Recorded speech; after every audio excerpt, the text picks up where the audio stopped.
సుందరరామరెడ్డి గారు, నాకు చాలామంది ఫ్రెండ్స్ ఫోన్ చేస్తున్నారు. ఫ్రెండ్స్, తెలిసిన వాళ్ళు, కొంతమంది స్టాక్ మార్కెట్‌కి సంబంధించిన వీడియోస్ చూసిన వాళ్ళు చాలామంది ఫోన్ చేస్తున్నారు. మా దగ్గర కూడా మనీ ఉంది. మేము కూడా స్టాక్ మార్కెట్‌లోకి ఎంటర్ అవుదాం అనుకుంటున్నాము. సో, ఏం చేయమంటారు? ఏం చేస్తే బావుంటుంది అని చాలామంది అడుగుతున్నారు. సో, స్టాక్ మార్కెట్‌లోకి రావాలి అనుకుంటే డబ్బుంటే మాత్రమే సరిపోతుందా? సో, దీనికి మీరేం చెప్తారు? రైట్. డబ్బు కన్నా ముఖ్యమైనదంటే స్టాక్ మార్కెట్‌లో రాకముందే హ్మ్. Compound interest and time value గురించి ఎంతకంత బేసిక్ ఇన్ఫర్మేషన్ అవసరం. యెస్. యెస్. మనీ ఉంటే మనీ గెయిన్ చేయడం అనేది ఈ మార్కెట్‌లో సాధ్యం కాదు. హ్మ్. స్టాక్ మార్కెట్‌లో రావడం అనేది మంచి ఆలోచన మిగతా వాటితో కంపేర్ చేసుకుంటే. ఎందుకంటే హ్మ్. వేరే అసెట్ క్లాస్ మనం డీల్ చేయాలంటే మనకి చాలా సర్కిల్ ఉండాలి. ఫిజికల్‌గా మీరు ఆ టైంలో ఉండాలి. ఫర్ ఎగ్జాంపుల్ రియల్ ఎస్టేట్ అనుకోండి. యెస్. దాన్ని సెర్చ్ చేయటం, దాన్ని బై చేయటం, దాన్ని మన హ్మ్. పేరు రిజిస్ట్రేషన్ చేసుకోవటం, మనీ ట్రాన్స్‌ఫర్ చేయటం, హ్మ్. అది ఇల్లిక్విడ్ కొంటారు కూడా త్వరగా అమ్మలేకపోవటం ఇలాంటివన్నీ జరుగుతుంది. హ్మ్. కొన్ని గోల్డ్ అవి కొనాలన్నా ఫిజికల్‌గా దాన్ని స్టోరేజ్ చేయడం చాలా కష్టం. అవును. పోనీ సిట్స్ అండ్ ఫైనాన్స్ చేస్తుంటే అది ఎప్పుడు ఎత్తేస్తారో మనకే ఐడియా ఉండదు.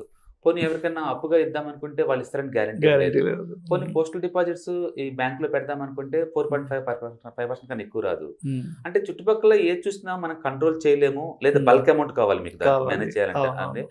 వీటన్నిటితో కంపేర్ చేసుకుంటే స్టాక్ మార్కెట్‌లో చాలా అడ్వాంటేజ్ ఉంది. హ్మ్. స్టాక్ మార్కెట్ పీక్ లెవెల్‌లో ఉందా లేదా బాటమ్ లెవెల్‌లో ఉండేది వదిలేస్తే హ్మ్. స్టాక్ మార్కెట్‌లో 3000 కంపెనీస్ ఎనీ పాయింట్ ఆఫ్ టైమ్‌లో మీకు అవైలబిలిటీ ఉంటాయి. అవును. ఎనీ హ్మ్. పాయింట్ ఆఫ్ టైమ్‌లో. హ్మ్. మీకు మీ బ్యాక్‌గ్రౌండ్ నుంచి మీరు అగ్రికల్చర్ బ్యాక్‌గ్రౌండ్ నుంచి వచ్చారనుకోండి. మీకు హ్మ్. అగ్రికల్చర్ స్టాక్స్ ఈజీగా అర్థమవుతాయి. మీరు ఎగ్జాక్ట్‌లీ. ఎడ్యుకేషనల్ బ్యాక్‌గ్రౌండ్ నుంచి వస్తున్నారనుకోండి. యెస్. ఎడ్యుకేషన్ సెక్టర్స్ గురించి బాగా యెస్. అర్థమవుద్ది. యెస్. ఐటీ బ్యాక్‌గ్రౌండ్ నుంచి వచ్చినప్పుడు ఐటీ ఇండస్ట్రీ ఎలా వర్క్ హ్మ్. చేస్తే అర్థమవుద్ది. హ్మ్. సో, మీకు బ్యాక్‌గ్రౌండ్ ఏదైతే ఉందో ఆ యెస్. సెక్టర్ మీకు ఈజీగా అర్థమైద్ది కాబట్టి ఈజీగా అర్థమవుతుంది. అలాంటి హ్మ్. సెక్టర్‌లో మీరు ట్రాక్ చేసి ఇన్వెస్ట్ చేయడంలో తప్పేం లేదు. హ్మ్.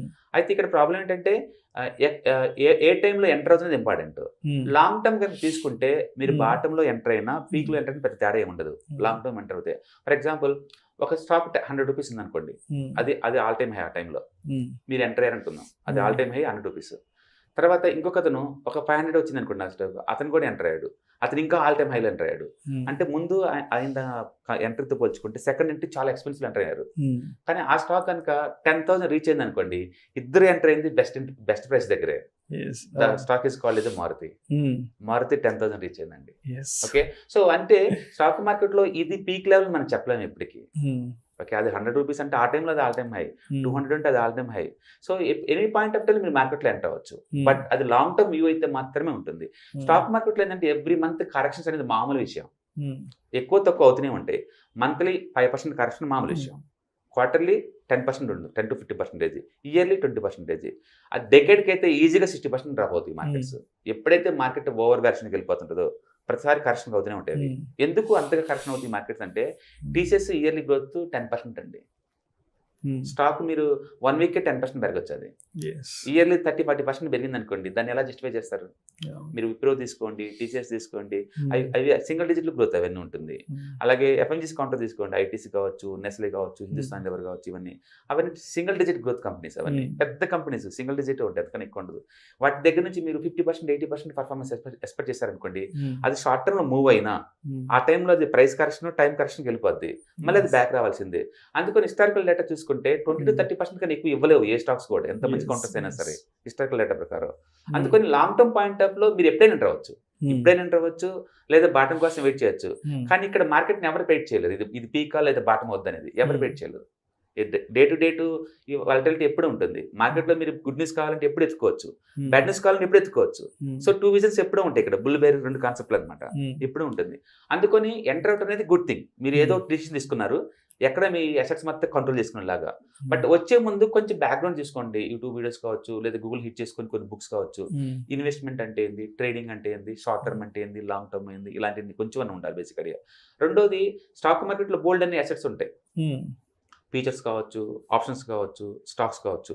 మీరు ఆ మార్కెట్ నేమ్ ఫారెక్స్ పెట్టండి, కమోడిటీ హ్మ్. పెట్టండి, లేదా డెరివేటివ్ పెట్టండి, ఈక్విటీ పెట్టండి. అందులో ఉన్న ప్రొడక్ట్స్ 4 ఉంటాయి. Stocks, future contracts, call options, put options. ఇందులో మీరు ఎక్స్‌పర్టైజ్‌ని బట్టేసి హ్మ్. High risk, high reward area అంటే ఆప్షన్ మార్కెట్. కానీ చాలా డైనమిక్ గా ఉండాలి, Dynamic గా నిరంతరం ఉండాలి. సిస్టమ్ తీసుకుని Hmm. దాన్ని అప్డేట్ చేసుకుంటా ఉండాలి. Hmm. అంత అదే పర్సనాలిటీ ఎక్కువ మంది లేకపోవచ్చు. అవును. So high risk asset area మాత్రం డెఫినెట్ గా ఆప్షన్సే. మీకు మీరు కంప్లీట్ కొత్త అంటున్నారు, Hmm. Better to leave that area. Hmm. Next future contract second risk, దాంతో కంపేర్ కొంచెం రిస్క్ తక్కువ బట్ స్టిల్ రిస్కే. రైట్. అది లెవరేజ్ ప్రొడక్ట్, ఏ Hmm. రోజుకి ఆ రోజు ఎంటీఎం లాసెస్ మీరు పే చేస్తూ ఉండాలి. అర్థం కాదు, కాంప్లికేట్ కాబట్టి అది కూడా వదిలేసేయండి. రైట్. నెక్స్ట్ మిగిలింది స్టాక్స్. స్టాక్స్ ఏంటంటే మంచి కంపెనీ కొన్నంత మాత్రాన అది మూవ్ అవ్వాలి రూల్ ఏం లేదు. అదేదో మనకి ఇష్టం అని చెప్పు, మనకి ఫేవరెట్ కంపెనీ అని చెప్పి move అవ్వాల్సిన కొనేస్తే అవసరం లేదు స్టాక్స్. ఇంట్లో చూస్తున్నది Wipro 7 years zero returns, last 7 years zero returns ఇప్పుడు లిటరల్లీ ప్లస్ ఆర్ మైనస్ 10% అంతే. ఓకే. ఈ ఒక్క సంవత్సరంలోనే 300% మూవ్ అయింది. రైట్. ఓకే. అలాగే మీరు హిందుస్థాన్ యూనిలివర్ చూసారనుకోండి, నీకు యావరేజ్ మీదుగా లాస్ట్ 30 years నుంచి 30% యావరేజ్ గ్రోత్ ఉంది. బట్ అది 1 decade అసలు మూవ్ అవ్వాలి, జీరో రిటర్న్స్ అది కూడా. అంటే స్టాక్ మార్కెట్ లో మంచి రిటర్న్స్ ఇచ్చే కంపెనీస్ కూడా ఒక 10 years మూవ్ అని చాలా ఉంటాయి. అవి మంచి కంపెనీసే. ఆ టైంలో ఏమై ఉండొచ్చు అంటే సరిగ్గా గ్రోత్ లేకపోవచ్చు, కాంపిటేటర్ మార్కెట్ మీద ఎక్కువ రావడం వల్ల నిజమైన ఎక్స్పెక్టేషన్ తగ్గి ఉండొచ్చు. స్టాక్ మార్కెట్ హిస్టారికల్ రేట్స్ ఎప్పుడు వర్క్ చేయదు, ఎప్పుడు future expectations. Future expectations exactly. మీకు ఎవరైనా కాంపిటీషన్ కొత్తన్నారు అనుకుంటే అతనికి ఇంపార్టెన్స్ ఇచ్చింది అనుకోండి, నీకు తగ్గిస్తా ఉంటాయి. ఇప్పుడు ఓలా ఉంది, 2 days కే 1000 crores సేల్స్ జరిగిందండి, పెద్ద హాట్ న్యూస్ అది. ఓలా కొత్త ఎలక్ట్రికల్ వెహికల్స్ లాంచ్ చేస్తున్నారు. Just 2 days K, with in the 24 hours కే వాళ్ళకి 500 crores, 2 days కే 1000 crores సేల్స్ అయినాయి వాళ్ళకి. మారుతి వాళ్ళు సేల్స్ కి చాలా కష్టపడుతున్నారు. మారుతి లీడర్ ఇండియాలో. దాని మీనింగ్ ఏంటంటే కొత్త వాళ్ళు పాత వాళ్ళు ఛాలెంజ్ చేస్తూ ఉంటారు. అప్పుడు ఏంటంటే ఇన్వెస్టర్ సెంటిమెంట్స్ కూడా దీనికి మారుతి ముందు పర్ఫార్మెన్స్ ఉండదేమో, హిస్టారికల్ గుడ్ కంపెనీ బట్ ఫ్యూచర్లో ఎక్స్పెక్టేషన్ మీట్ అవుతుంది పడిపోతూ ఉంటుంది అది. అందుకని అది under performance. Entire auto sector under performance ఎందుకు ఉంటుంది అంటే, ఏటికైతే ఎలక్ట్రికల్ వెహికల్స్ లో ఎంటర్ అయ్యే ఛాన్స్ ఉందో అవి మాత్రం ముందుకెళ్తున్నాయి, మిగతా అయితే మూవ్ అవ్వట్లేదు. రీజన్ ఏంటంటే ఫ్యూచర్ ఎక్స్పెక్టేషన్స్. జీఎంఆర్ ఉంది అనుకోండి, 3000 loss making company, 3000 crores loss making company, but still stock is doing good and we are expecting that is going to move to the even 40 also. అంటే దాని meaning ఏంటంటే history చూసి అది పనిచేయదు, future expectation చూసి మాత్రమే పనిచేస్తుంది. అందుకని స్టాక్స్ కూడా రిస్క్ లిటిల్ బిట్, ఎందుకంటే మీరు కొత్త మార్కెట్ కంప్లీట్ గా. స్టాక్స్ కూడా మీరు రిస్క్, అంటే ఫీచర్స్ టూ మచ్ రిస్క్ వద్దు, ఆప్షన్స్ టూ మచ్ రిస్క్ వద్దు. స్టాక్స్ కూడా దాన్ని కంట్రోల్ చేయలేరు, మీరు ఎక్స్పెక్టేషన్ మీట్ కాకపోవచ్చు, ఎందుకంటే మనకి అలొకేషన్ రాకపోవచ్చు, మీకు పొజిషన్ సైజింగ్ రాకపోవచ్చు, ఇవన్నీ కూడా. బెస్ట్ థింగ్ ఏంటంటే నెక్స్ట్ మిగిలిపోయినట్లు కొంచెం రిస్క్ తక్కువ, కొంచెం పర్వాలేదు అనుకుంటే మ్యూచువల్ ఫండ్స్. ఎందుకు మ్యూచువల్ ఫండ్స్ అనుకుంటే ఎక్స్పర్ట్స్ మేనేజ్ చేస్తున్నారు, ఎక్స్పర్ట్స్ అలొకేట్ చేస్తున్నారు. వాళ్ళు ఎలా ఎక్స్పర్ట్ అవుతారు, మనతో లేనిది దాంతో వాళ్ళలో ఉంది ఏంటంటే ఎక్స్పీరియన్స్. అసెట్ మేనేజ్మెంట్ కంపెనీస్ ఏఎంసీలు మొత్తం వాళ్ళు ఫోన్ చేస్తే సీఓ రెస్పాండ్ అవుతారు, అవతల సీఓ రెస్పాండ్ అవుతారు. వాళ్ళ కంపెనీ యొక్క గ్రోత్ లో అడుగుతారు, గ్రోత్ ఎలా ఉంది, లోన్ అప్లై చేశారు, అప్రూవల్స్ ఎలా ఉన్నాయి, కొత్త ప్లాంట్ ఎంత వరకు వచ్చింది. సో వాళ్ళకి ఇన్సైడ్ ఇన్ఫర్మేషన్ పాస్ అవుతుంటది. మంత్లీ గెట్ టుగెదరింగ్ వల్ల వాళ్ళు లోపల ఇన్సైడ్ ఇన్ఫర్మేషన్ తీస్తారు, ఏది గుడ్ ఏది బ్యాడ్ అనేది. వాళ్ళు వెండర్స్ తో మాట్లాడతారు, వెండర్స్ మీకు ఇన్ టైంలో వాళ్ళకి మెటీరియల్ సప్లై చేస్తున్నారా, ఇన్ టైంలో పేమెంట్లు వస్తున్నాయా లేవా అని. డీలర్ తో మాట్లాడతారు, మీకు వాళ్ళు ఇన్ టైంలో వాళ్ళ ప్రొడక్ట్స్ మీరు అమ్ముతున్నారా, కమిషన్ బాగా వస్తున్నాయా అని చెప్పేసి. ఇట్లా బ్యాలెన్స్ షీట్ డిగ్ చేస్తారు. ఇట్లా వాళ్ళు ఒక కమ్యూనికేషన్ అనేది కమ్యూనికేషన్ ఏర్పడితే అప్డేట్ ఇన్ఫర్మేషన్ వాళ్ళ దగ్గర ఉంటుంది. సో వాళ్ళకి తెలుసు ఏదైనా మార్కెట్ వాలిడిటీ రాబోతుందంటే ఫస్ట్ సెలబెట్ నొక్కేది వాళ్ళే కాబట్టి. ఓకే, మార్కెట్ బాటలోకి వచ్చినంత వాల్యూషన్ గురించి డెప్త్ తెలిసేది వాళ్ళకే కాబట్టి వాళ్ళు అప్పుడు భయపడి నొక్కుతారు. అంటే వాళ్ళని మన చిన్న మనీ తోటి వాళ్ళకున్న ఎక్స్పీరియన్స్, వాళ్ళకున్న ఇన్సైడ్ ఇన్ఫర్మేషన్ మనం ట్రాక్ చేయలేము. అందుకని బెస్ట్ థింగ్ ఏంటంటే మ్యూచువల్ ఫండ్ కి మనం వెళ్ళిపోవచ్చు. సో స్టాక్ మార్కెట్ లోకి వచ్చే ముందు కొంత మ్యూచువల్ ఫండ్స్ లో ఎక్స్పర్టైజ్ అయ్యి వస్తే బాగుంటుంది అంటారు. మీకు వస్తుంది ఎక్స్పీరియన్స్ వస్తుంది, డైరెక్ట్ గా స్టాక్ లోకి రాకుండా. సో బెస్ట్ థింగ్ ఏంటంటే మ్యూచువల్ ఫండ్ అది ఎస్ఐపి పెడితే అసలు మనతో పని లేకుండా ఎవ్రీ మంత్ వెళ్ళిపోతూనే ఉంటుంది మార్కెట్ లోకి. సో యావరేజ్ మీద మీకు ఇస్తూనే ఉంటుంది. అంతకంటే ఇంకా తక్కువ రేట్ కి ఏ గొడవ లేకుండా ఉండాలి. నాకు అసలు ఈ ఫండమెంటల్ ఎక్స్పెన్సివ్ ఉంది, వాళ్ళు 1% తీసుకుంటారు. ఒకవేళ 1 year లో మీరు క్లోజ్ చేస్తున్నారు అనుకోండి, ఇంకొక 1% ఎగ్జిట్ లోడ్ ఇవ్వాలి వాళ్ళకి. ప్లస్ మీరు రెగ్యులర్ ఫండ్ తీసుకుంటే ఇంకొక 1% పడుతుంది. అంటే మీరు 3% కట్ అవుతుంది మీరు 1 year లో మ్యూచువల్ ఫండ్ క్లోజ్ చేసుకుంటే. ఒకవేళ మీరు డైరెక్ట్ ప్లాన్స్ తీసుకున్నా సరే ఎక్స్పెండిచర్ రేషియో 1% ఉంటుంది, exit load with in 1 year కి క్లోజ్ అవుతుంది కాబట్టి ఇంకొక 1% పడుతుంది, 2%. వాళ్ళకి ఒకవేళ ఎందుకు 2% ఇవ్వాలనుకుంటే index fund better. Index funds ఏంటంటే మీరు ఇచ్చేది 0.2 అలా ఉంటుంది, అందుకని ఎక్కువ ఉంటుంది ఎక్స్పెన్స్ రేషియో. ఎంచక్క ట్రేడింగ్ లాగా మీరు monthly once, weekly once close చేసుకోవచ్చు, మళ్ళీ అలా చేసుకోవచ్చు.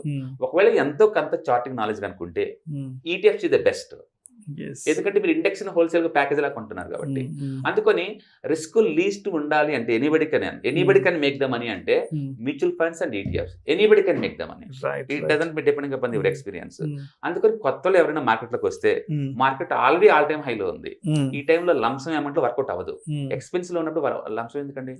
అందుకని మార్కెట్ లో వాలటైల్ ని అడ్వాంటేజ్ గా తీసుకోవాలనుకుంటే బెస్ట్ ఏంటంటే మీరు ఎవ్రీ మంత్ యావరేజ్ చేసుకుంటూ వెళ్ళిపోవాలి. Only mutual funds ETFs deal చేసుకోండి, మీరు చాలా సేఫ్ సైడ్ ఉంటారు. అది మినిమం గ్యారెంటీ లాగా ఉంటుంది. మనం వాడినప్పుడు గ్యారెంటీ పదం వాడకూడదు కానీ but still good, that is good area. అంటే స్టాక్స్ తో డీల్ చేయాలంటే ఎంతకంత నాలెడ్జ్ ఉండాలి. సో ముందుగానే ఆ నాలెడ్జ్ మనం మ్యూచువల్ ఫండ్స్ ద్వారా గెయిన్ చేసుకుని నెక్స్ట్ మార్కెట్ లో రావడం ఈజీగా ఉంటుంది. ఇక్కడ మనం లక్షల్లో పెట్టుకుంటున్నప్పుడు కొంత మనీ ఖర్చు పెట్టి మంచి బుక్స్ లేదా మంచి ట్రైనర్ దగ్గర ట్రైనర్ తీసుకొని లేదా కొంచెం రోజుకు పావు గంట యూట్యూబ్ లేదా గూగుల్ హిట్ చేసుకుంటా నాలెడ్జ్ గెయిన్ చేస్తే ఇక్కడ మాక్సిమైజ్ ద అవుట్కమ్ అనమాట. మీరు కామ్ గా ఉన్నారనుకోండి చాలా కష్టం. ఇప్పుడు సుమన్ టీవీ ఉంది, ఎక్కడో రోజు లేండి రాజమండ్రి అనుకుంటా, ఐ థింక్ ట్రైలర్ మిషన్ కుడతా ఉంది 10 years నుంచి, అద్దీంట్లో ఉంటారంట. ఏం మిగలటం లేదండి నాకు, మంత్లీ 1000 రూపాయల దాకా అయితే నేను తీసుకోగలుగుతాను, పెట్టగలుగుతాను. నన్ను ఏం చేయమంటున్నారు అంటే దాన్ని బట్టి ఊహించండి. ఎంతో బాటంలో అట్టడుగున స్థాయిలో ఉన్నోళ్ళు కూడా ఈ సుమన్ టీవీ పుణ్యమా అంటూ they're understanding about the compound interest and time values. Mind blowing. Trading world సిటీలో వాళ్ళు ఎలాగో వాళ్ళకి ఐడియా ఉంది, బట్ ఎక్కడో రాజమండ్రిలో ఒక ఉమెన్ 30 years ఉమెన్ ఈ సుమన్ టీవీ పుణ్యమా అంటూ they are planning the right now. నేను చెప్పాను బ్యాంక్ దగ్గరికి వెళ్ళి నాకు కాల్ చేయమ్మా, ఎంత బిజీగా ఉన్నా నేను లిఫ్ట్ చేస్తాను. వాళ్ళ దగ్గర ఏ ఫండ్స్ ఉంటే ఆ ఫండ్ నేను ఏం చెప్తాను, ఎవ్రీ మంత్ 1000 పెట్టుకోండి, లాంగ్ టర్మ్ లో you're going to make the money. That is the best decision. Stock market all టైమే, అవును అది ఆల్ టైమ్ అయ్యే, మీరు చెప్పండి ఎప్పుడు పడుతుంది, ఎంత పడుతుంది. Nobody going to expect this level పడుతుందని ఎవరు చెప్పలేరు, అది వద్దని పోతూనే ఉంటుంది మార్కెట్. అందుకని బెస్ట్ థింగ్ ఏంటంటే ఎవ్రీ మంత్ యావరేజ్ తీసుకుంటూ పోతున్నాం అనుకోండి, మార్కెట్ 17 అయితే నాకెందుకు, 18 అయితే నాకెందుకు, 20 అయితే నాకెందుకు. సో యావరేజ్ రిటర్న్స్ నాకు 15 to 25 మధ్య వస్తాయి, depend upon mutual fund performance metrics వస్తాయి. ఇండెక్స్ ఫండ్స్ అయితే హిస్టారికల్ గా 30 years నుంచి నీకు 13% మూవ్ అవుతుంది నిఫ్టీ. జస్ట్ బ్లైండ్ గా నిఫ్టీని ఈటీఎఫ్ లా బై చేసి మర్చిపోండి, ఎవ్రీ మంత్ కొనుక్కుంటా. లిటరల్లీ 13 to 14% గ్యారంటీ అంటే హిస్టారికల్ రిటర్న్ ప్రకారం అది guarantee. Index funds easy, anybody can manage.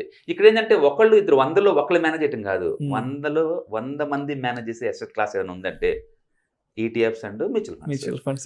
Experience ఉంది మీకు మార్కెట్ లో అంటే స్టాక్స్ తో డీల్ చేసుకోండి. ఇంకా మంచి ఎక్స్పీరియన్స్ ఉంది, ఇప్పుడు నేను లెవరేజ్ మార్కెట్ రెడీ అవుతున్నాను అనుకున్నప్పుడు then welcome to the future and options world. కానీ అన్ఫార్చునేట్లీ అగ్రెసివ్ వేలో మార్కెట్ లోకి వచ్చా ఇంటర్డే ట్రేడింగ్ స్టైల్ అని లేదా ఫ్యూచర్ అండ్ ఆప్షన్స్ అని ఆ ఏరియాలో ఇది అవుతున్నారు. కానీ బేసికల్గా ఏంటంటే మీ ఫ్రెండ్ మార్కెట్ లో ఎంటర్ అవడం అనేది రైట్ టైం, లంసమ్ లో అమౌంట్ పెడతాం అనేది bad time, bad decision. But encourage them to go for ETFs and mutual fund route. Couple of months తర్వాత వాళ్ళకి అర్థమైంది ఏది వర్కౌట్ అవుతుంది, ఏది వర్కౌట్ అవుతుందో అప్పుడు అలొకేట్ చేసుకోమని మనీ. అందుకని కొంత మనీ మ్యూచువల్ ఫండ్స్, కొంత ఈటీఎఫ్స్, కొంత లాంగ్ టర్మ్ స్టాక్స్, తప్పేం లేదు అలొకేషన్ చేయడంలో. బట్ ఎక్స్పీరియన్స్ చాలా ఇంపార్టెంట్ ఇక్కడ డీల్ చేయడం, ఎందుకంటే market up trend, down trend, flat అనేది కామన్ థింగ్. అందుకని మీకు ప్లాన్ 1 ఎక్కడ ఎంటర్ అవ్వాలి తెలిసి ఉండాలి, ప్లాన్ బి ఎక్కడ రాంగ్ అయితే నేను బయటికి పోవాలి తెలిసి ఉండాలి, ప్లాన్ సి ఎక్కడ ముందుకు వస్తే నేను ప్రాఫిట్ బుక్ చేసుకోవాలా. ఆ 3 ప్లాన్స్ మీ దగ్గర ఉంటే యూఆర్ ఆల్వేస్ వెల్కమ్. బట్ నాకు ఎలాంటి ప్లాన్ లేదనుకుంటే best go for mutual funds and ETFs. దానికి నువ్వు లాస్ వస్తే అవ్వాల్సిన పని లేదు, ప్రాఫిట్ వచ్చి నీ ఇష్టం, ఎప్పుడు మనీ కావాలంటే అప్పుడు క్లోజ్ చేసుకోండి. సో సొసైటీలో ప్రతి ఒక్కరికి irrespect of your educational background, simplicity product, anybody can manage the product అంటే ETFs and mutual funds. Blind గా మీరు వెళ్ళండి. లాంగ్ టర్మ్ పాయింట్ ఆఫ్ లో 18,000 మార్కెట్ 90,000 డజంట్ మ్యాటర్. ఇవన్నీ మార్కెట్ ఎప్పుడు వాలటైల్ అవుతూనే ఉంటుంది. మీరు కూడా ఎవ్రీ మంత్ బై చేస్తున్నారు కాబట్టి మీకు యావరేజ్ పడుతుంది. యాక్చువల్గా రూపీ కాస్ట్ యావరేజింగ్ అనేది ఎక్స్ట్రాడినరీ కాన్సెప్ట్. అందుకని volatility is good friend investors కి, ఇంత ముందులాగా కాదు. బట్ వన్ టైం లంసం పెట్టిన అంతే కదా bad thing. But every month add చేసుకున్న వాళ్ళకి మాత్రం volatility also give the multiple chance to entry into lower prices. That is good thing. అందుకని మార్కెట్ ఏమవుతుంది, ఎలా పోతుంది, ఇది దీనికన్నా కూడా ఇండియా గ్రోత్ కంపెనీ అండ్ మంచి పొలిటికల్ సిస్టమ్ ఉంది, మంచి ఎడ్యుకేషన్ సిస్టమ్ ఉంది, మంచిగా ఇండస్ట్రీ డెవలప్ అవుతుంది. లాంగ్ టర్మ్ లో 7 to 8% గ్రోత్ గ్యారెంటెడ్. ఇండస్ట్రీ పెరగడం తప్ప తగ్గేది ఏం లేదు. ఇక ఈ బ్యాడ్ న్యూస్ గుడ్ న్యూస్ అంటవా, ఎకానమీలో అది కామన్ థింగ్. మీకు ఎలా కావాలంటే అలా దొరుకుతాయి, అలా ఎత్తుకోవచ్చు. గుడ్ న్యూస్ కావాలా ఎత్తుకొని దొరుకుతాయి, బ్యాడ్ న్యూస్ కావాలా ఎత్తుకొని దొరుకుతాయి, నిరంతరం ఉంటాయి అవి.